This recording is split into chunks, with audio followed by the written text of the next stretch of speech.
पाकिस्तान के कब्जे वाले जम्मू कश्मीर यानी पीओके में जारी विरोध को लेकर एक बार फिर पाकिस्तान की नीतियों पर सवाल उठ रहे हैं। इलाके में असंतोष को दबाने के लिए पाकिस्तान की ओर से सख्ती बढ़ाए जाने के दावे हैं, लेकिन जियोपॉलिटिकल एक्सपर्ट ब्रह्मा चैलानी का कहना है कि ऐसी कार्रवाई विरोध को खत्म करने के बजाय उसे और भड़का सकती है।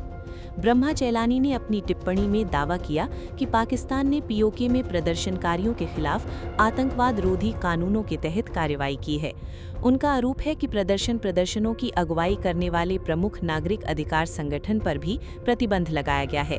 यानी पाकिस्तान सरकार की कोशिश साफ तौर पर विरोध की आवाज को नियंत्रित करने की दिखाई दे रही है। लेकिन बड़ा सवाल यही है कि क्या गिरफ्तारी, प्रतिबंध और सख्ती से लोगों की नाराजगी खत्म हो जाएगी? चैलानी के मुताबिक इसका उल्टा असर हो सकता है। जब किसी क्षेत्र में लोगों की आर्थिक और राजनीतिक शिकायतों को बातचीत के जरिए हल करने के बजाय बलपूर्वक दबाने की कोशिश होती है, तो असंतोष और गहरा सकता है। चैलानी ने अपनी पोस्ट में ये भी दावा किया कि पाकिस्तान ने पीओके के लोगों पर दबाव बढ़ाने के लिए खाने पीने की चीज़ों और दवाइयों जैसी ज़रूरी वस्तुओं की सप्लाई को प्रभावित किया है। हालांकि ऐसे दावों की स्वतंत्र पुष्टि ज़रूरी है और इन्हें अंतिम तथ्य के तौर पर पेश करने से पहले विश्वसनीय स्रोतों से सत्यापन आवश्यक है।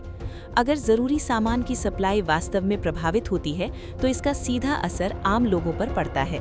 राजनीतिक विरोध का जवाब आर्थिक दबाव से देने पर गरीब और मध्यम वर्ग के परिवार सबसे ज्यादा प्रभावित हो सकते हैं। यही वजह है कि पीओके में हालात केवल राजनीति तक सीमित नहीं रहते, बल्कि रोजमर्रा की जिंदगी और मानवीय परिस्थितियों से भी जुड़ जाते हैं। ब्रह्मा चैलानी ने अपनी टिप्पणी में संयुक्त राष्ट्र सुरक्षा परिषद के प्रस्ताव 47 का भी उल्लेख किया। 1948 में पारित इस प्रस्ताव में जम्मू कश्मीर के विवाद को लेकर कई चरणों वाली प्रक्रिया की बात की गई थी।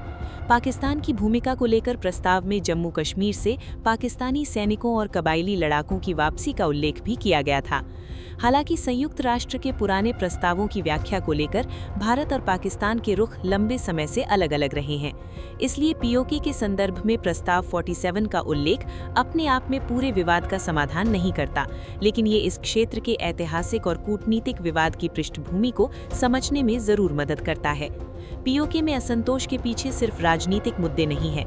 लंबे समय से आर्थिक विकास, रोजगार, बिजली, महंगाई, संसाधनों पर अधिकार और स्थानीय राजनीतिक प्रतिनिधित्व जैसे सवाल भी चर्चा में रहे हैं।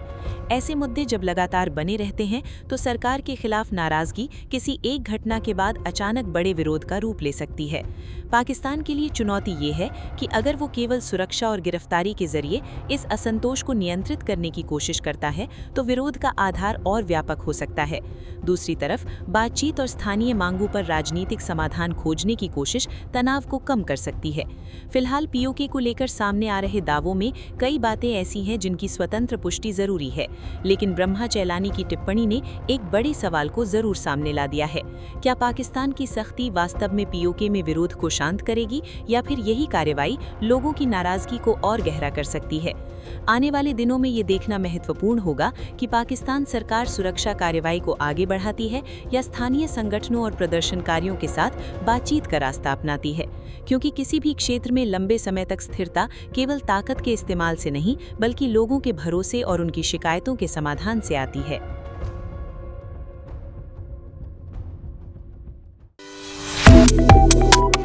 Subscribe to One India and never miss an update.